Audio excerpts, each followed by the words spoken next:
51-ാമത്തെ ചോദ്യം ഐക്യരാഷ്ട്ര സംഘടനയുടെ ഇപ്പോഴത്തെ സെക്രട്ടറി ജനറലിൻ്റെ ജന്മദേശം. ഉത്തരം ഓപ്ഷൻ ഡി പോർച്ചുഗൽ. 52-ാമത്തെ ചോദ്യം 2023 സാമ്പത്തിക ശാസ്ത്ര നോബൽ ലഭിച്ചത് ആർക്ക്? ഉത്തരം ഓപ്ഷൻ സി ക്ലോഡിയ ഗോൾഡിൻ.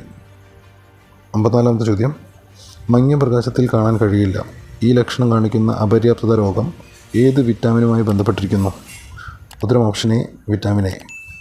56-ാമത്തെ ചോദ്യം ദേശീയ വനനയം നിലവിൽ വന്ന വർഷം. ഉത്തരം ഓപ്ഷൻ ഡി 1988. 57-ാമത്തെ ചോദ്യം റെഡ് ഡാറ്റ ബുക്ക് പ്രസിദ്ധീകരിക്കുന്ന അന്തർദേശീയ പരിസ്ഥിതി സംഘടന ഏത്? ഉത്തരം ഓപ്ഷൻ എ IUCN. 58-ാമത്തെ ചോദ്യം 2024 ലോക പരിസ്ഥിതി ദിനത്തിന് ആതിഥേയത്വം വഹിച്ച രാജ്യം ഏത്? ഉത്തരം ഓപ്ഷൻ ബി സൗദി അറേബ്യ. 59-ാമത്തെ ചോദ്യം രാജ്യത്തിൻ്റെ കറൻസി പ്രതിസന്ധി പരിഹരിക്കാനായി സിംബാബ്വെ പുറത്തിറക്കിയ കറൻസിയുടെ പേര് എന്ത്?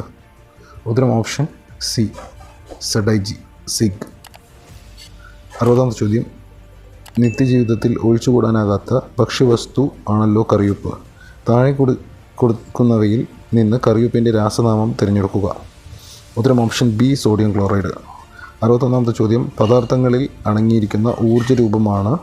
ഉത്തരം ഓപ്ഷൻ എ രാസോർജ്ജം. 62-ാമത്തെ ചോദ്യം മനുഷ്യന് കേൾക്കാൻ കഴിയുന്ന ശബ്ദത്തിൻ്റെ പരിധി.